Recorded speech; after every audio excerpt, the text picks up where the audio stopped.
પંચમહાલ જિલ્લામાં શહેરા તાલુકાના 89 ગામોમાં તાલુકા વિકાસ અધિકારી પાર્થ પટેલના માર્ગદર્શન હેઠળ પ્રધાનમંત્રી આવાસ યોજનાની સર્વેની કામગીરી શરૂ છે। તલાટી કમ મંત્રી સહિત સંબંધિત કચેરીના કર્મચારીઓની ટીમ દ્વારા ઘરની મુલાકાત લઈને સર્વેની કામગીરી કરવામાં આવી રહી હોય, પરંતુ આવાસ પ્લસ નામની એપમાં લાભાર્થીના જોબ કાર્ડ, આઈડી, આધાર કાર્ડ અને રેશન કાર્ડ અપલોડ કરવામાં વધુ સમય જતો હોવાથી સર્વેની કામગીરીમાં કર્મચારીઓને ભારે તકલીફ પડી રહી હતી। તાલુકામાં 10,000 જેટલા આવાસોનું સર્વે કરી દેવામાં આવીને 5,300 જેટલા લાભાર્થીઓના ફોર્મ અપલોડ કરી દેવામાં આવ્યા છે। ઉલ્લેખનીય છે કે તાલુકાના 88 કરતાં વધુ ગામોમાં અનેક કાચા ઘરો જોવા મળતા હોય, ત્યારે સરકાર દ્વારા આવા લોકોને ઘરનું સપનું પૂરું થાય તે માટે પ્રધાનમંત્રી આવાસ યોજના હેઠળ નવીન આવાસની સર્વેની કામગીરી શરૂ હોય, ત્યારે આવા જરૂરિયાતમંદ લોકો સુધી સર્વેની ટીમ પહોંચી જઈને તેમને જરૂરી માર્ગદર્શન આપીને પોતાની નૈતિક ફરજ બજાવે તે પણ જરૂરી છે।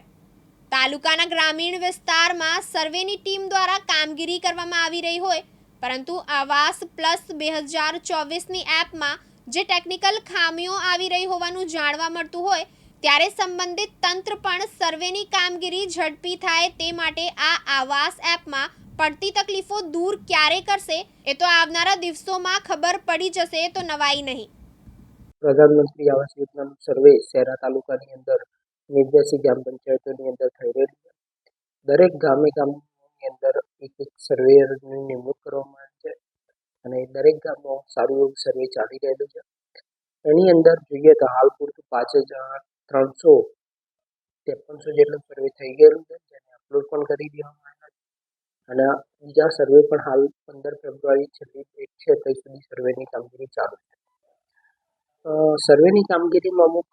ટેકનિકલ ફોલ્ટ બી જોવા મળેલો છે, જેમ કે આધાર કાર્ડનું વેરિફિકેશન કરવું, કે એનો પ્રોબ્લેમ એ છે કે જે તે લાભાર્થી હોય એનું આધાર કાર્ડ મોબાઈલ નંબર જોડે લિંક ના હોય અથવા રેશન કાર્ડ જોડે લિંક નહીં હોય તો એ આધાર કાર્ડની ટેકનિકલ ફોલ્ટ આવે છે। તો અમે તમામ સર્વેયર એમને માર્ગદર્શન કરે છે તો તમારું આધાર કાર્ડ તાત્કાલિક મોબાઈલ જોડે અને રેશન કાર્ડ જોડે લિંક કરાવો, અને લોકો જ્યારે લિંક કરાવે તો તાત્કાલિક એમનું પણ સર્વે કરવામાં આવે છે અને એ ટેકનિકલ ફોલ્ટ દૂર કરવામાં આવે છે। બીજો એક પ્રોબ્લેમ આવશે જોબ કાર્ડનો। જે જોબ કાર્ડનો પ્રોબ્લેમની અંદર જે ટેકનિકલ ફોલ્ટ આવે છે કે જોબ કાર્ડ એરર આવે છે, તો એની અંદર એ જોવામાં આવે છે કે જોબ કાર્ડની અંદર જોઈએ તો જ્યારે એ લોકો કામ કરતા હોય છે તો એમને એક જોબ કાર્ડ મજૂરી તરીકે આપવામાં આવે છે, પણ એમને એ મજૂરીમાં દાખલા તરીકે આગલા જે પ્રધાનમંત્રી આવાસ આપી દીધેલા છે એમની અંદર કંઈક કાકા બાપાના છોકરાનું મંજૂર થયું હોય એની અંદર યુઝ કર્યું હોય તો એમને પણ એરર આવતી હોય તો એનો પણ આપણે સોલ્યુશન માટે લખ્યું છે અને એ પણ સોલ્યુશન ટૂંક સમયમાં આવી જશે, પણ જોબ કાર્ડ નાખીશું તો જ એમનું આવાસ મંજૂર થશે। એટલે એ પણ એક ટેકનિકલ ફોલ્ટ હતો, એનો પણ નિકાલ કરી દેવામાં આવ્યો છે। જોબ કાર્ડ ફરજિયાત કરેલું છે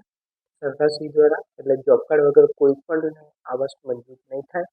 એટલે ફરજિયાત જોબ કાર્ડ નાખીએ જ છીએ અને એ પણ એરર દૂર થઈ જાય છે। બાકી તમામ આવાસોનું સર્વે સારું એવું ચાલી રહ્યું છે, તમામ ગામે ગામ સારું એવું સર્વે થાય છે। ટોટલ જોવા જઈએ તો અત્યાર સુધી 10,000 જેટલું સર્વે થઈ ગયેલું છે અને એની અંદરથી 5300 જેટલા અપલોડ પણ થઈ ગયા છે અને રોજે રોજ અપલોડમાં થોડુંક વેટિંગ થાય છે સર્વર, કેમ કે સાથે એટલું બધું અપલોડની અંદર પ્રોબ્લેમ આવતા હોય તો એ અપલોડની અંદર પણ જે તે સર્વેયર ટાઈમસર રોજ કરતા હોય છે અને અપલોડ 7 દરમિયાન તેનો રિપોર્ટ પણ રોજે રોજ જોવા। પાર્થિવ દરજી, દિવ્યાંગ ન્યૂઝ, પંચમહાલ।